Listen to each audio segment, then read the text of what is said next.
What's happening, guys? You're right. This is DJ Triple M here on behalf of UK Soca Scene, and as you can see, I've got two superstars literally right next to me. To my left is the ViQueen herself. She goes by the name of Fayann Lyons. Yes, How sir. are you today? I'm good. Can't That's complain. good. Yeah? Yeah. And to my right, Mr. ViKing himself, the one and only Bunji Garlin. I think you know about. How's it going? Yeah, good man. Yeah. I mean, you guys obviously, first and foremost, welcome back to London. Thank you. Thanks very much. When's the last time you was here? When it was Last last year, Not right? last year. Yeah, we did Carnival last year. So, first and foremost, just tell everybody why you came here, what was the purpose, and what you did while you was here. Well, initially we came. We just passed through for a few days because we were on the way to Belgium for Antillian Festi, the Caribbean Festival. Yeah. And then stopped here on the way back for ViKing 15, which was in the O2 Islington. And then Friday. That was Friday. No, Friday. Friday coming. Friday coming. Sorry. We go to Belgium. Not Belgium. Sorry, Germany, to Berlin, Norway. and then to Norway, and we continue until Labor Day from then. So you're doing the whole No, we European. did Guyana first. Yeah, sorry, my bad. Diana? You see? You won't show up at Yeah, the wrong sorry. It's just we've been here in London for the week leading up into Berlin just for the release of the Differentology album, doing promotion, Right. and all that and stuff. And yes, sir. So it's been busy. Promo part work, part play, Part everything. Part everything. Everything. part shopping. So I mean, obviously, you're doing the whole European tour. How was Belgium? Was last week, right? Yes. How was that? That was the whole that festival was thing. something different.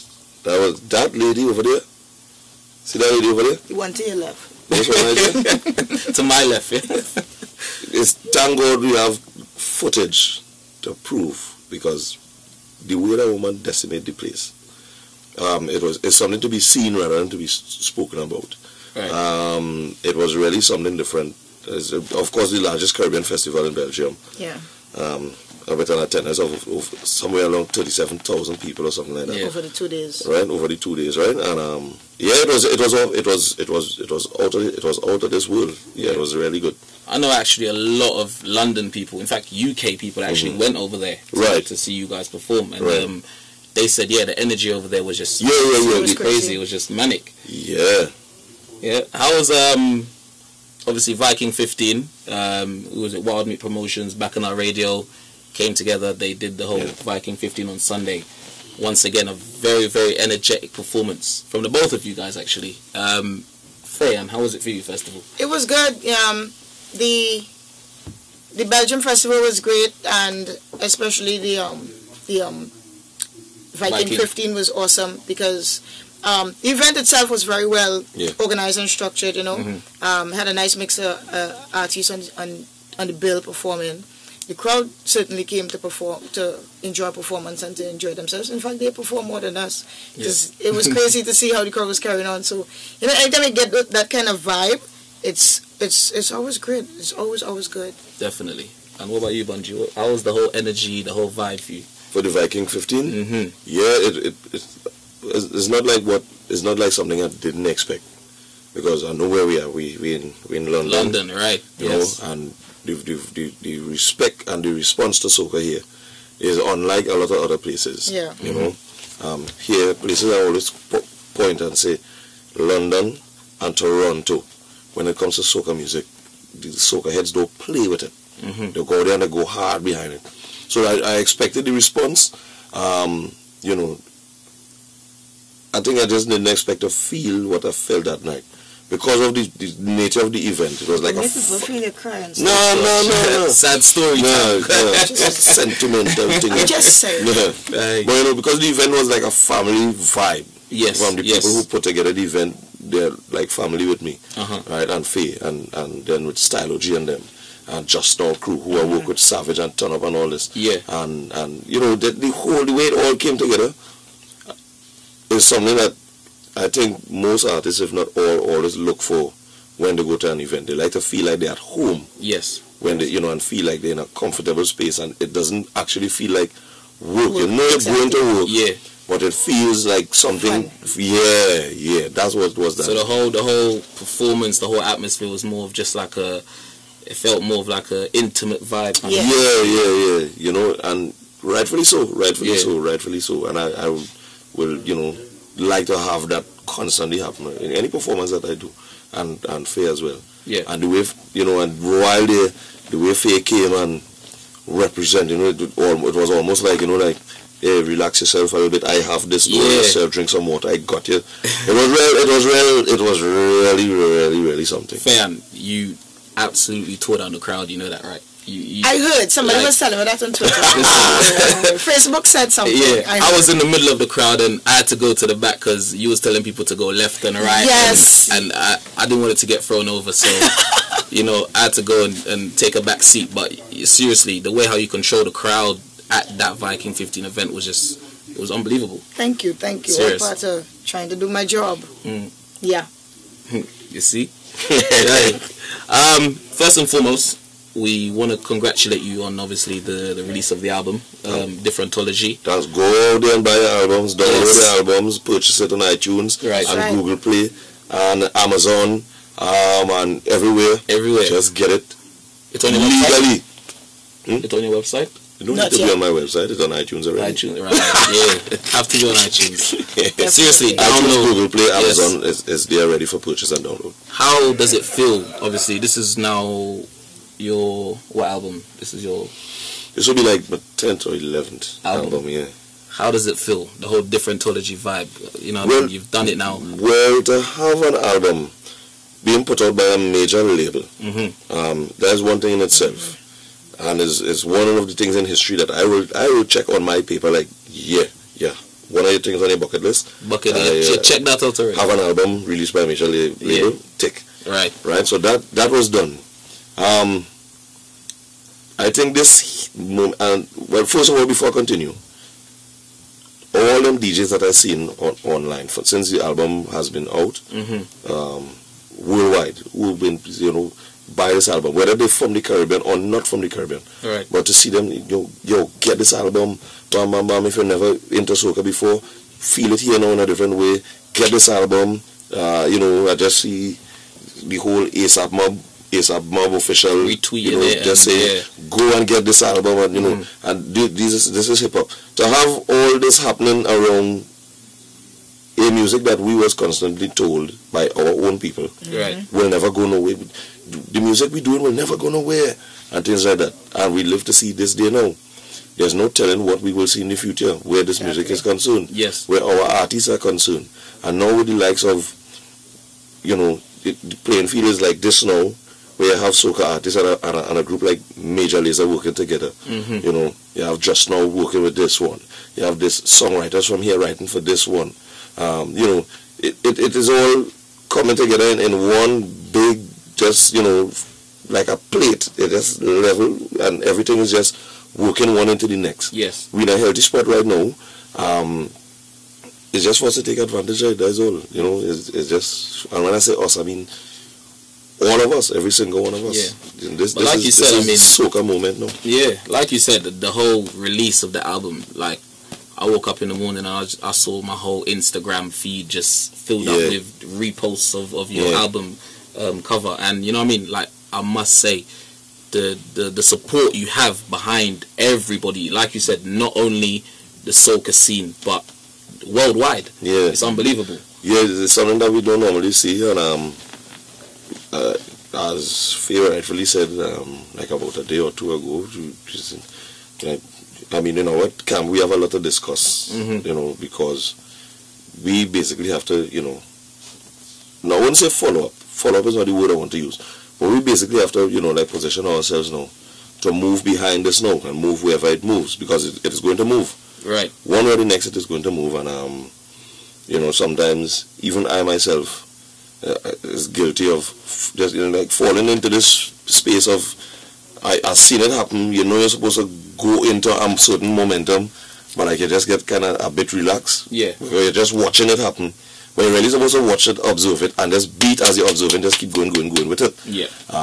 So that's the phase we're at right now, and it's just to turn the volume up and. So moving on from that question, I mean, the whole soca scene, Fay-Ann, I'm going to direct this one to you, actually. Am I in trouble? No. Where can you see it moving on from here now? I mean, you guys have done almost everything. You're selling out shows. You're on BET. You're on 106 and Park. You're doing everything. You're on the breakfast shows on in America, everywhere. Where can you see it moving on from now, and what do people have to do for it to move up to the next level now? Well, to answer your second question first, for it to even move from where it is, or for it to even move from where it was to where it is now, support. Right. Support. Yeah. And for it to move from where it is now, as good as we may think it is, this is just the beginning. Yes. Again, support. I'm talking from DJs to other artists, to fans, to everybody that has a voice, that has a space that could influence something to happen.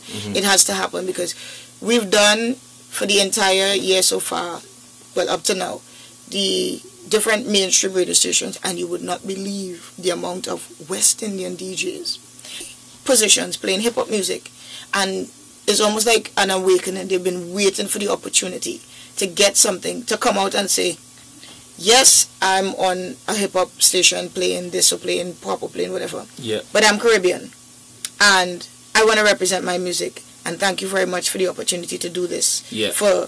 And they're coming out, they're coming out and saying, listen, I played that record, I told my supervisor we need to play this, I told the program director we need to play this, and they're like, but I thought you're West Indian, aren't you supposed to be back in soca? I said, this is soca, this is, and they're like, okay, so now, because you're getting the attention from the outside world, we need every man on board to push, because we have a way where when we don't have something, we're like, boy, I wish I could get it, I wish I could get it. And then when you're getting it, we're like, right, we're getting it so we could relax. No, that's when you need to push even harder. That's when you need to work even harder. That's when you need to promote even harder. That's when you need to just stay really, really focused, because it'll take you 10 years to get from point A to B. It'll take you 10 seconds to get back. Right, yes. The way you started. True. And West Indian people, I love all it, but we have a lapse way of doing stuff where everything is don't worry about that. It's happening. You worry about it. God is a Trinidadian. Yes, he may be Trinidadian, but when you go Grenada, he's a Grenadian too. So we still need to do what we have to do, and God will definitely do the rest. You have to do the work. We have to put in the work, and it now starts. The door's opening. If we don't keep pushing, eventually it just goes back. Right. And then we're back to square one. We're back to we might even back to be a square. We might be back to a circle. We definitely don't want that, do we? Nope. Not at all. Guys, I wanted to ask you guys, Ground Empire, I see you guys doing a lot of work with them.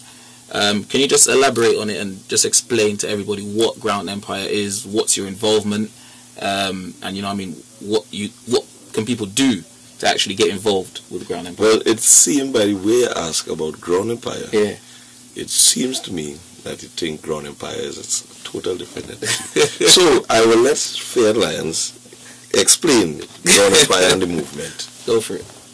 Ground Empire is a movement of talent, of skill, of forward thinking, of youth. Not that older people can be involved in, but youth in the way that the way you go, of aggression.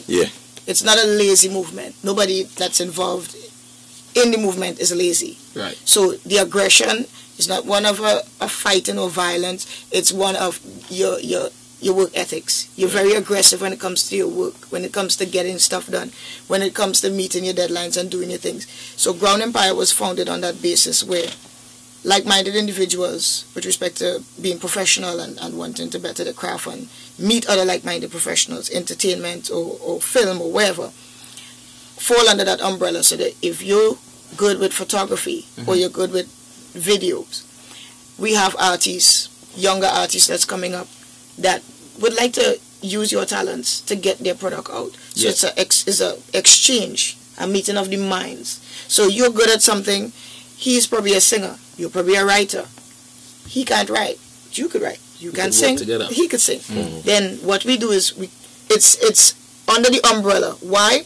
Because a lot of the times you find people tend to rely on other people to do stuff, and they get taken advantage of, they get used, they get abused, people do all kind of crazy stuff, and it turns them off, and we really lose a lot of great people because they met the wrong people at the wrong time. So they were losers out on a talent because somebody turned them off of something that would have been great. So, like, imagine if Albert Einstein's parents had probably put him into soccer or sports or something. We wouldn't have, you understand? He might have drawn the schematics of the goal. You understand? So you lose a lot of great talent, a lot of great minds because they either meet somebody at the wrong time that probably just discouraged them from the path that they were on. So what we're doing is we're creating our own empire. We have people that just come and say, okay, I'm good with videography, I'm good with film, I'm good with writing, I'm good with producing. We have producers, we have writers, we have people to do music videos, we have photographers, we have people to do contracts, we have accountants, we have like everybody. Right. So when you come and you're part of the family, you have exposure to all these people. It's also part of the USC, which is the United States of the Caribbean, that we launched in conjunction with Cardinal, who's IBC, the Island Boys Cartel. Because Cartel that's like all the foreign West Indians that's outside in Canada and America doing great things, aligning themselves with all these hip-hop artists, pop artists, doing all these works. They're now reaching out to the locals, the Trinidadian artists, the Caribbean artists that mainly into soca, and saying, listen, we have these great opportunities. We want to work with you guys. We want to expose you to producers like that. Hence the reason why now, on my album, I have people like Boy Wonder, who, if you know who he is, he did songs for Drake and all these people. So to have people like that look at you and say, listen, I like your vibe, I want to work with you.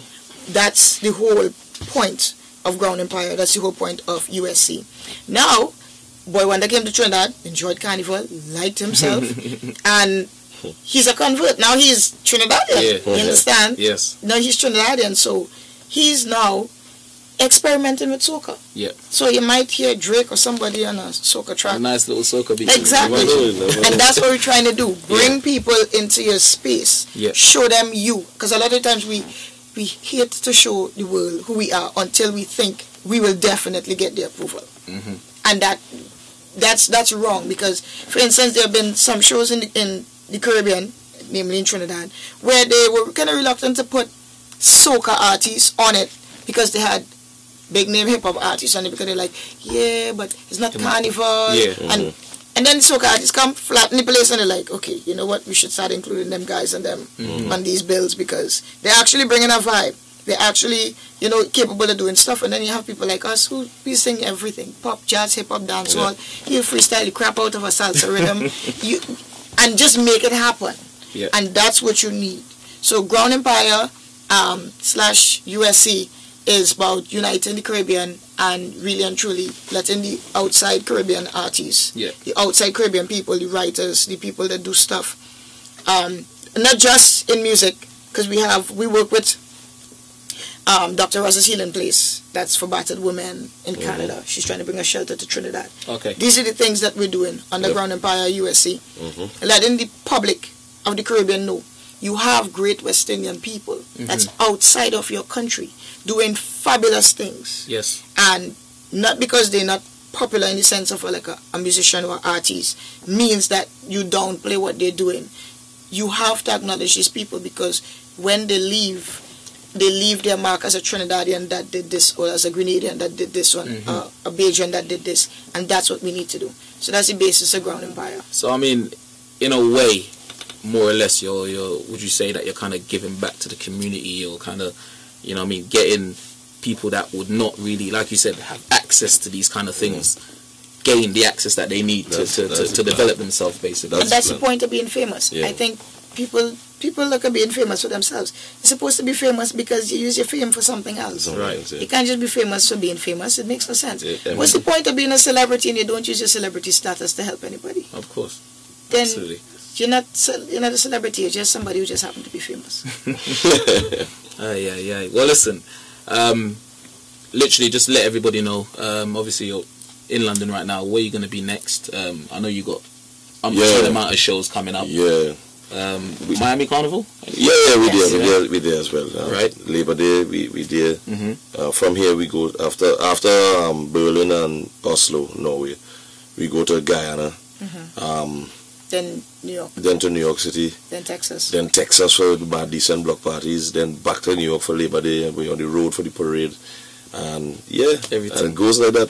So all the way. Literally team no sleep. That's right. Not sleeping at all. Yeah, no sleep. I don't know about y'all. I sleep. I need to look fab when I'm 80, so I sleep. Okay. How do you guys find the family time? The whole, I mean... Well, look, this is family time happening here right now. Yeah? Yeah, when we leave here, in the car is family time. You take it where you get it. A lot of people think family time has to be like a designated time. Right. You could do work, because we take our daughter on the road with us. Yeah, sometimes, yeah. So when she flies, it's family time. We'll be on the plane doing homework. And, you understand? Yeah. Teaching her. Exactly. Family time anyway. You know, sometimes, if we have day events, festivals, we take her and she's backstage, and sometimes we bring her up on stage for song check. It's family time, and you expose her to what you do, and that will give her great appreciation. So, because you don't want her to grow up to be one of those kids that's snobby and bratty. My dad is this and my mom is this, and they don't understand the culture. You want them to understand both facets, because we also take her when we do charity work. So she sees, and she asks question, why is this guy in the street? Can we take him home? I'm like, of course I say no.